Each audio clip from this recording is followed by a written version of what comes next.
Sink or swim.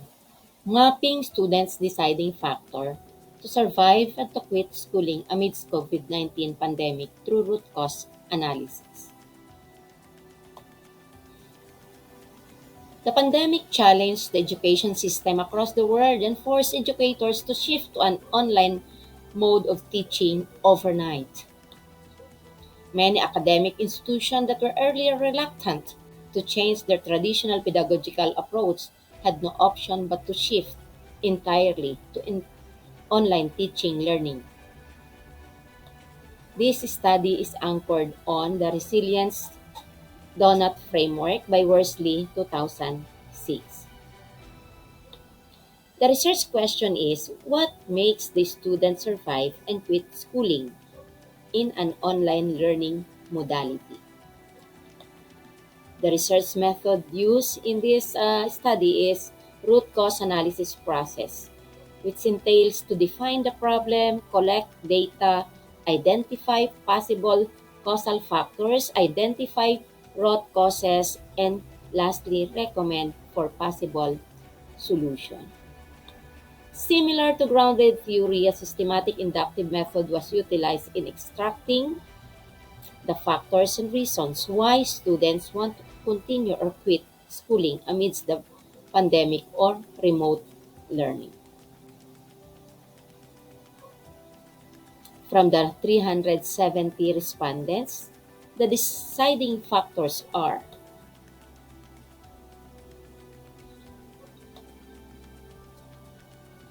technology related, from with internet connection to low internet connection to no available internet connection. One respondent says it's hard to adjust in online class because in our area there is no or low internet connectivity. Well, the one respondent said with the strong internet connectivity, we were able to continue our schooling. Next, economic related. From no gadget fit for online class to no budget for internet data, but to some, it is more less expenses. It is hard because I don't have gadget and no money to buy internet data according to respondent 27. School related, from teacher factor to learning materials and to lesson.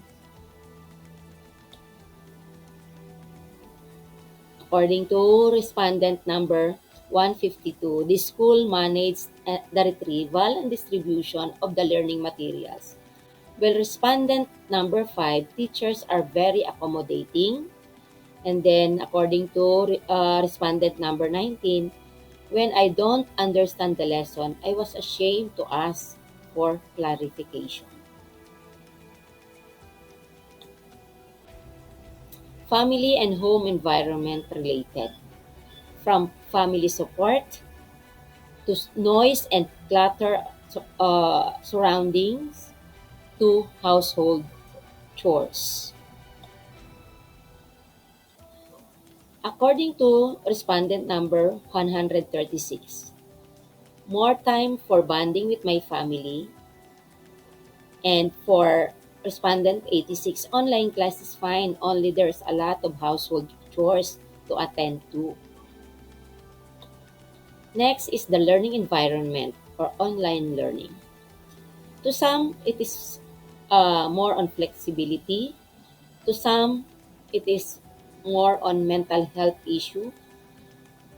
To some, it is more on exploration, the potential of oneself. For them, it is like I discover more on myself of what I can do to be effective in the new normal. The other one says, there is no physical pressure, but it's more on mental pressure. If to what extent you can survive. Respondent 20 said, in online learning, I learn more because I have more time to answer the lesson. Next, the sentimentality or mental health related. Some, it is more on positive outlook in life. Some, it's more on negative. And then to some, it is more on how you aspire to finish schooling. Respondents 41 said, students and teachers still carry on their tasks in order to continue the learning process. Both are trying to do their part.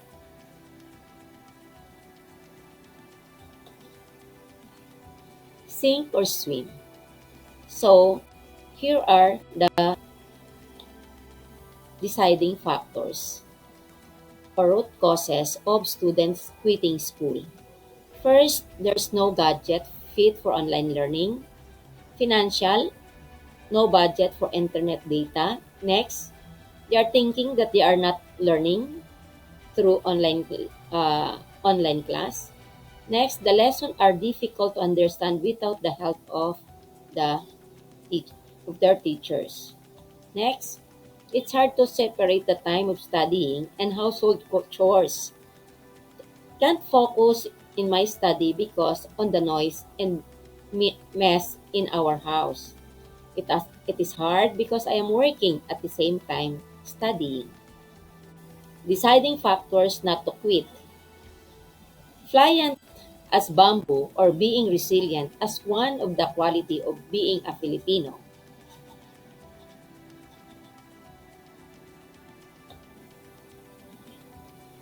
And based on the resilient model, it is observed in the significant statements of the respondents, the I am mindset. One respondent said, I am able to find ways like we don't have Wi-Fi through internet data. I was able to be in my online class.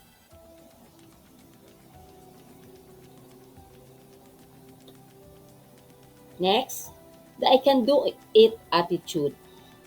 Even with the low internet connectivity, I still submitted my outputs on time. Next, the I have to. So the I have the mindset of I have to study hard to help my parents is one of the uh, deciding factor not to quit.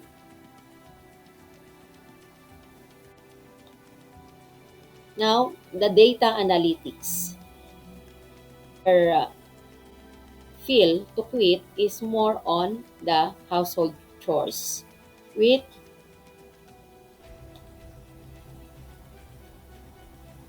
they can't focus because of the household chores, while it is followed by they don't have gadget that have or don't have gadget, but they have gadget but don't have enough internet data, and then followed by I don't feel good with online class.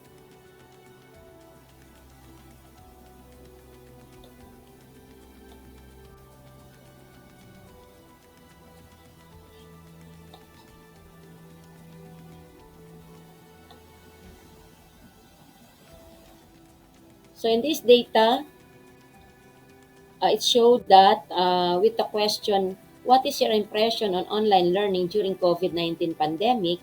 So 55.9% said that uh, they said that just okay for them, while 8% said that online class is better than face-to-face, while 15% said that it is not okay, and 20% it is very hard. I think I did not learn anything. So that is the analytics of the study. In conclusion, the swing factor or the deciding factor to continue is the internet connectivity, teacher factor for being caring and helpful, the positive outlook of the students, the more uh, flexibility of the online classes, more on family bonding, and then exploring new skills through online class. Their time is more manageable than face to face. While the deciding factors to quit is through low internet connectivity, teachers factor, which is they are not responding to the queries of the students, no gadget and no budget for internet data, household chores, limited time for synchronous classes, lack of internet interaction during or among classmates.